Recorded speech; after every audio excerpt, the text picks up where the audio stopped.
1992년 이 스페인의 바르셀로나에서 열린 그 올림픽에서 올림픽 이 400m 경기 결승에 레드몬드라고 하는 선수가 영국 대표로 결승에 올랐습니다. 그런데 그는 세계 신기록 보유자입니다.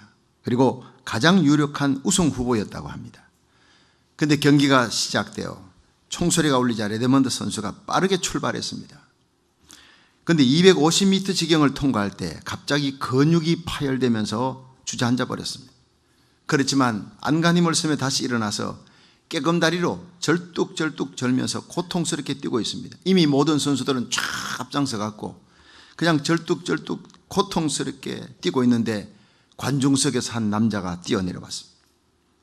그 레드먼드를 부축해서 같이 뜁니다. 그는 다름 아닌 레드먼드 선수의 아버지였습니다. 아버지는 아들의 고통스러워하는 모습을 더 이상 볼 수가 없었어요. 그 관중석에 있을 수가 없어 트랙으로 뛰어내려왔어요. 그리고는 아들에게 아들아 경기를 포기해라 했지만 그러나 끝까지 뛰겠다는 아들을 만류하지 못하고 그럼 나와 함께 끝까지 뛰자. 그럼 아들을 부축해서 결승전까지 뛰어서 들어왔습니다. 그런데 모든 관중들이 다 일어났어요. 1등으로 들어온 선수보다 부상을 입고도 끝까지 달린 레드먼드를 향해 그리고 그 레드먼드를 끝까지 달리게 해준 레드먼드의 아버지를 향해 뜨거운 열광적인 박수를 보냈다고 합니다. 그렇습니다, 여러분. 이것이 아버지의 사랑입니다. 정말 아들이 고통당하고 있는 모습, 그렇게 근육이 파열되어서 주저앉았다가 일어나서 깨금질하며 뛰는 그 울부짖는 모습, 많은 관중들은 거기서 내려갈 수가 없지만 한 사람은 뛰어내려갈 수밖에 본능입니다. 아버지니까 그 아들의 고통을 더 이상 볼 수가 없었어요. 여러분, 이게 바로 하나님 아버지의 마음입니다. 우리가 죄로 인해 우리의 실수를 할지라도 우리가 이 세상 살면서 이런저런 고통과 아픔을 통해 울부짖고 있을 때 하나님은 하늘 보좌를 버리고 이 땅에 내려오셨어요. 우리를 위해 십자가 지시고 우리의 모든 고통, 우리의 모든 죄짐, 인생고의 짐, 질병의 짐, 모든 저주의 짐을 우리 주님이 다 짊어지신 거예요. 이게 바로 하나님의 마음, 여기 하나님의 영광이 나타나는 것입니다. 그래서 우리는 십자가 앞에 서면 한없는 하나님의 사랑과 영광 앞에 압도할 수 있는 그 영광 앞에 우리는 고개를 숙이는 것입니다. 여러분, 오늘 본문은 예수님의 영광이 어떤 영광인지 이 사순절 마지막을 보내면서 우리 성도들이 추구해야 될 진정한 영광의 길이 어떤 길인지 잘 보여주고 있습니다. 여러분, 예수님은 십자가의 죽음을 향해 예루살렘에 입성하셨습니다. 많은 무리들이 환영하며 호산나 호산나 찬양했습니다. 그때 6월절 명절을 지키기 위해서 이 모여든 인파 중에 헬라인 몇 명이 빌립에게 청해서 예수님을 뵙기를 원했습니다. 전설에 의하면 이 헬라인들은 에데사라고 하는 왕국에서 왔는데 에데사 왕이 보낸 대사라는 거예요. 그게 에데사 왕의 아들이 문둥병 걸렸어요. 그런데 예수님께서 문둥병을 고친다. 그래서 그 사람을 데리고 오라. 거기다가 예수님이 예루살렘 들어가시는데 예수님 죽이려고 하는 사람이 참 많다. 그래, 그러면 더더욱 데려와야 되겠다. 그를 편안하게 살 수 있도록 우리가 안전하게 지켜주고 왕의 아들도 고쳐주고 하면 우리가 그분의 평생을 왕의 고문으로 편안하게 모시도록 그렇게 교섭을 하도록 왕의 대사를 보냈다는 겁니다. 될지 안 될지 모르지만 이 왕의 대사들은 빌립에게 얘기했고 빌립이 안드레에게 얘기했고 안드레가 예수님께 얘기하자 이 요청을 받은 예수님께서 이제 인자의 영광을 얻을 때가 왔다라고 이렇게 오늘 말씀이 선포합니다. 그때 곁에 있던 제자들이 인자의 영광, 예수님의 영광, 예루살렘에 들어가면 이제는 헤롯의 학정과 로마의 그 모든 집권을 다 뒤집어 엎고 예수님이 왕이 되시는구나, 이 정치적인 출세의 이 영광으로 알고 있었습니다. 그러나 주님의 영광은 전혀 다른 영광이었어요. 오늘 우리에게 보여주는 주님의 영광, 세 가지 영광, 이 길을, 이 영광의 길을 저와 여러분이 그리스도의 신부가 따라오기를 주님이 간절히 원하고 있습니다. 이 길을 저와 여러분이 따라 우리 주님 앞에 설 수 있기를 주의 이름으로 축원합니다. 첫째로 예수님의 영광은 죽음에서 얻는 영광이라는 거예요. 요한복음 12장 24절 같이 읽습니다. 시작. 내가 진실로 진실로 너희에게 이르노니 한 알의 밀이 땅에 떨어져 죽지 아니하면 한 알 그대로 있고 죽으면 많은 열매를 맺느니라. 아멘. 여러분, 예수님은 아십니다. 왜 이 땅에 예수님이 오셨는지, 하늘 보좌를 버리고 왜 인간의 몸을 입고 이 땅에 오셔야 했는지, 바로 십자가 지시기 위해, 우리의 모든 죄와 저주를 담당하기 위해, 고통 가운데 울부짖는 우리들을 살려주시기 위해 주님이 이 땅에 오신 거예요. 그래서 예루살렘에서 당할 죽음과 핍박의 길을 주님께서는 결단하시고 가시는데, 헬라에서 온 왕의 대사들을 따라 에데사에 가서 편히 지내는 요청은 아니라는 것입니다.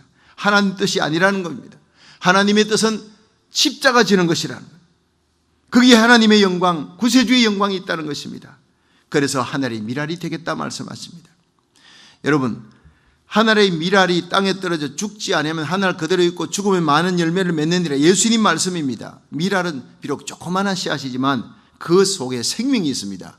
무한한 잠재력인 생명이, 그 미랄 알갱이가 그대로 있으면 하늘 그대로지만 땅에 떨어져서 묻혀지고 썩으면 새싹이 납니다. 많은 열매 맺습니다.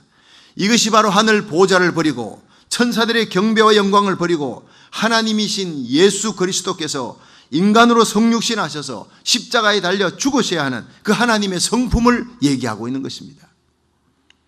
죽어서 얻는 영광.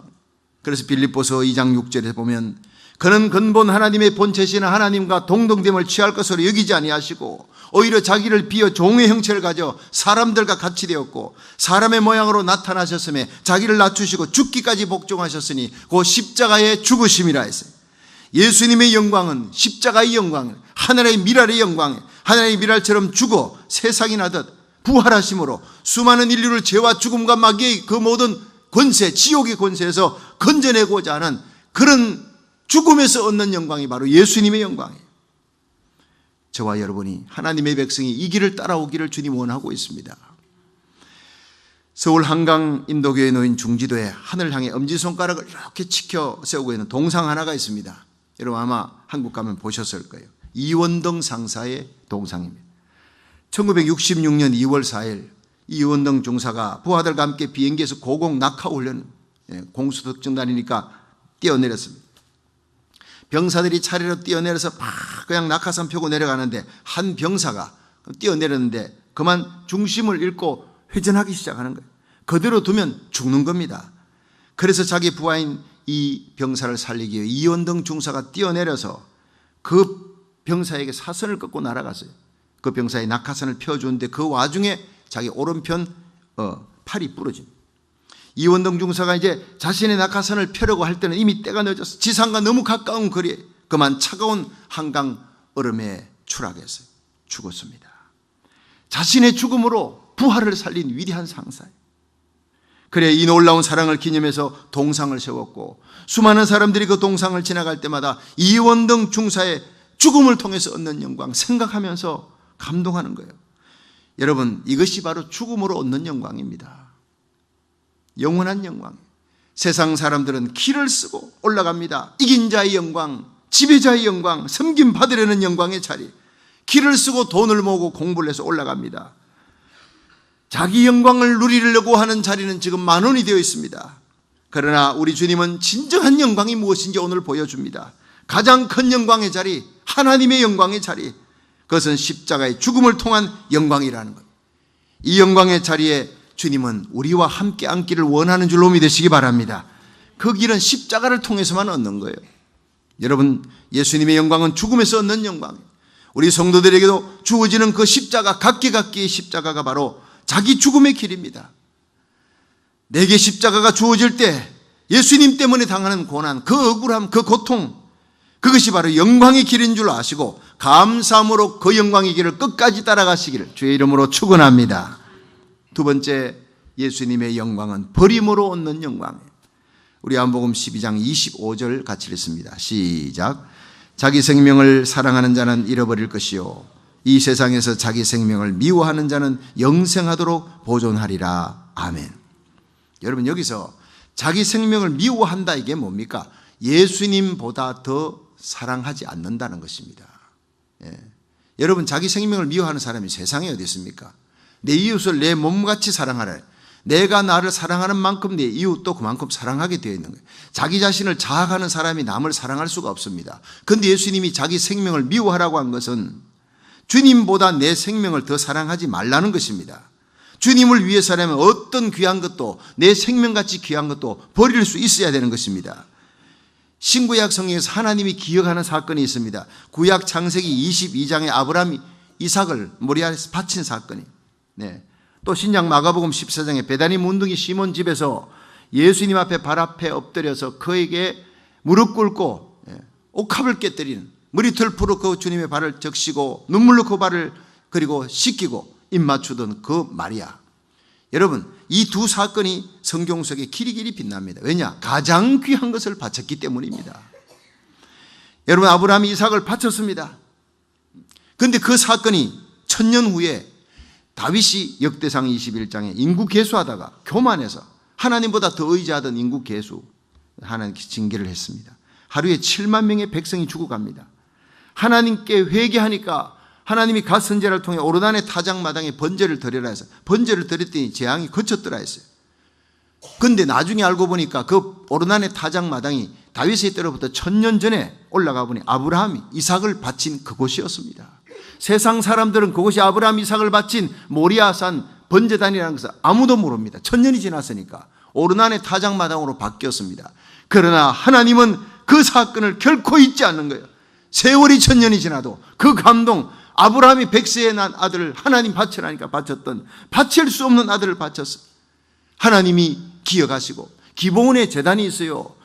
기브온에 그 성막이 있고 거기에 제사장들이 있고 거기에서 제사를 드릴 수 있는데 그곳을 하나님께서 가라 하지 않고 오르난의 타작마당에 가서 예배를 드리라, 제물을 드리라 했느냐. 이 다윗이 이상했지만 묻지를 못했어요. 감히 두려워서. 나중에 역대하 3장 1절에 보면 그곳이 바로 모리아산, 하나님이 아브라함을 통해 감동받았던, 이삭을 바치는 그 장면을 보았던 하나님의 감동이 있는 사건이에요. 1000년이 지나 아브라함의 후손 다윗이 범죄하고 죽게 생겼을 때 하나님이 용서해 주신 것, 은총의 자리에. 여러분, 마가복음 14장에 베다니인 문둥이 시몬의 집에 예수님 발 앞에 엎드려 300데나리온하는 값비싼 그 옥합을 깨뜨린 여인을 향해 예수님은 복음이 전파되는 곳마다 이 여인이 행한 것도 말하여 저를 기념하라, 어마어마한 축복을 주셨습니다. 구약의 아브라함이 모리아산에서 이삭 바친 사건, 신약의 마리아가 예수님 앞에 무릎 꿇고 옥합 깨뜨린 사건, 여러분, 이 두 사건은 가장 귀한 것을 주님을 위해 버리는 겁니다.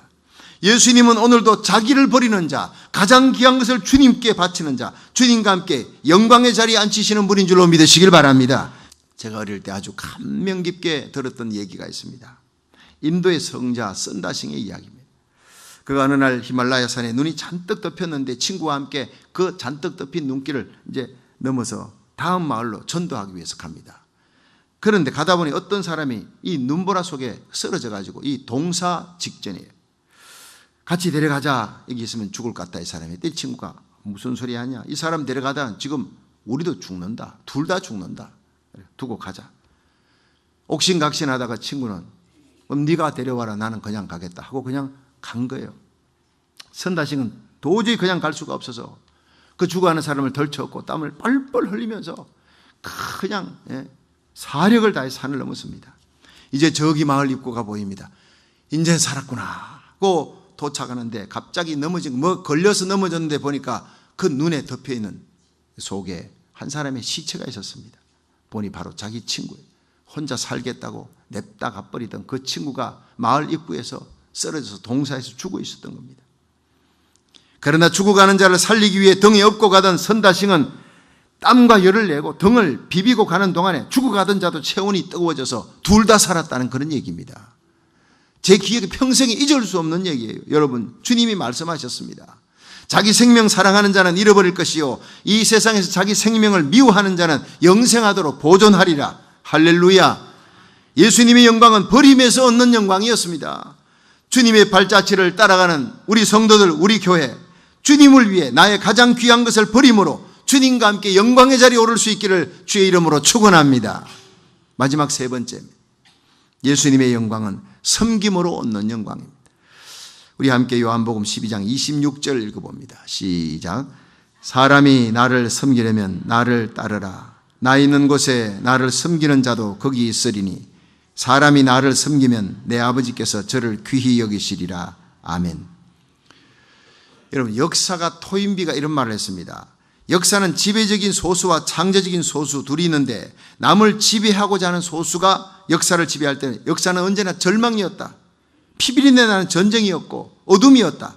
그러나 창조적 소수, 이웃을 섬기면서 자기를 희생하는 창조적 소수가 역사를 지배할 때 역사는 언제나 희망이었고 행복이었다. 그렇습니다. 섬김을 받고자 하는 자가 많은 곳에는 다툼과 어둠과 절망과 슬픔입니다. 이것이 장차 나타날 적그리스도, 그는 자기가 하나님이다, 자기 섬겨라, 그렇게 나타나는 인간입니다. 마귀가 그에게 모든 권세를 다 줍니다. 여러분, 섬김을 받고자 하는 자가 있는 곳에는요, 다툼과 어둠과 절망, 전쟁, 슬픔입니다. 그러나 섬기고자 하는 자가 많은 곳에는 그게 화평과 빛과 희망과 소망, 기쁨이 있습니다. 우리 예수님은 이 땅에 섬기기 위해 오셨습니다. 자기 자신을 우리 위해 버리기 위해, 가장 귀한 생명을 주시기 위해 십자가 지기에 오신 거예요. 우리 성도들은 예수님이 계신 곳에 그 곁에 누가 거기 있을 수 있는가 생각해야 합니다. 우리가 믿음으로 예수님을 구주로 믿고 믿음으로 내가 천국 가고 믿음으로 우리가 예수님 곁에 있게 됩니다. 믿으시면 아멘 하십시오.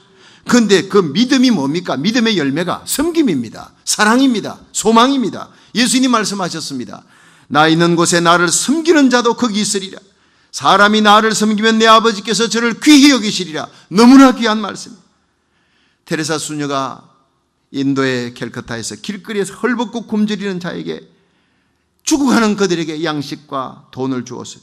그들을 데리고 가서 치료해 주었어요. 그런데 그들이 살아납니다. 기적적으로 살아납니다. 섬겼습니다. 한평생을.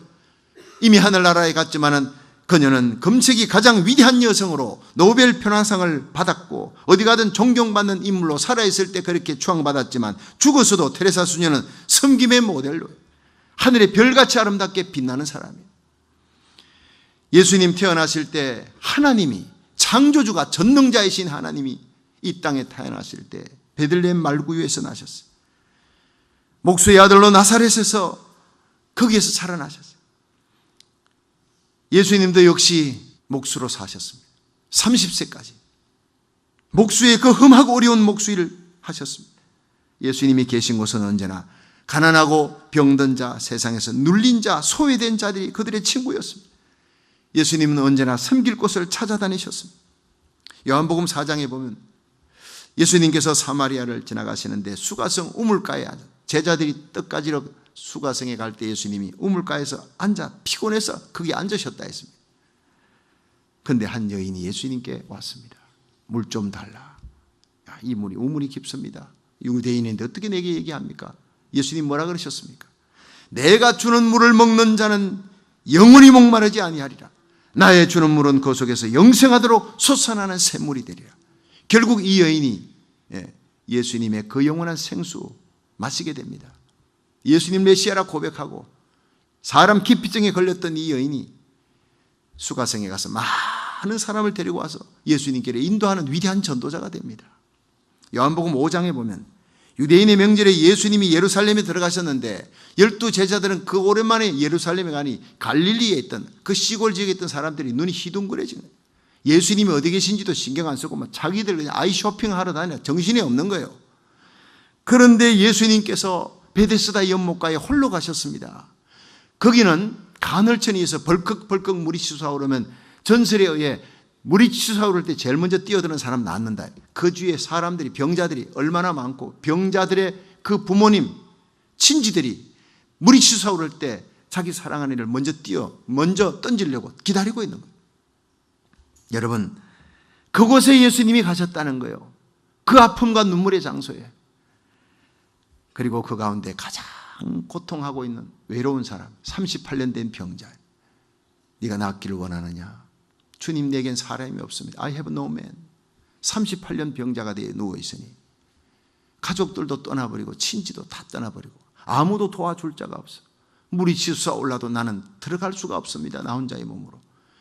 그 가운데 가장 버려지고 소외되는 그 사람을 향해 찾아가던 예수님의 마음, 하늘 보좌를 버리고 이 땅에 오신 하나님의 마음이에요.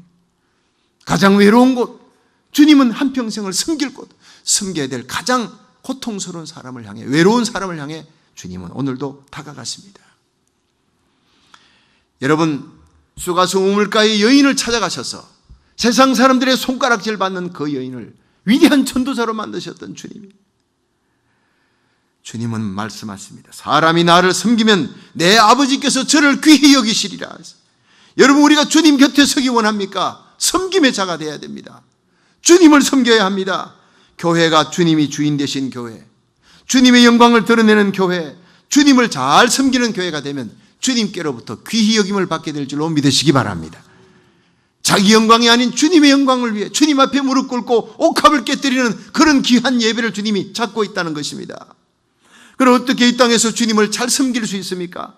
주님의 몸된 교회를 잘 섬기는 것입니다. 여러분, 주님의 교회는 주님께서 몸된 교회라, 내 몸이라 그랬었습니다. 이 몸을 위해 주님께서 살리기 위해 자기 자신을 바치셨습니다. 피 흘리셨습니다. 주님께서 사랑하여 십자가 지신 잃어버린 영혼 한 사람 한 사람을 찾아가서 그들에게 복음을 전하고 하나님의 교회에 인도하는 겁니다. 그것이 주님을 사랑하는 것이고 가장 주님을 귀하게 섬기는 것입니다. 마태복음 25장에 여기 있는 형제 중 지극히 작은 자 하나에게 한 것이 곧 내게 한 것이라 했어요. 세상 사람들이 볼 때는 버려지고 보잘것없는 거지만 우리 주님 보실 때는 얼마나 귀한지 모릅니다. 주님 몸된 교회 세우는 것입니다. 잃어버린 영혼 전도하고 선교하는 것입니다. 고통당하는 자, 난민들, 버려진 그들을 섬기는 것입니다. 어디에든 고통당하고 눈물 흘리는 자가 있으면 달려가야 하는 것입니다. 여러분, 고통당하는 우리를, 죄에 빠져서 마귀의 마수에 끌려 지옥으로 가는, 아무도 도와주지 못하는 우리의 울부짖음을 들으시고 도저히 그냥 있을 수 없어 하나님의 보좌에 앉아서 그냥 있을 수 없어 뛰어내려오셔서 우리를 위해 십자가 지신 예수님의 마음을 우리도 가져야 합니다. 주님 몸된 교회를 사랑하시기를 주의 이름으로 축원합니다.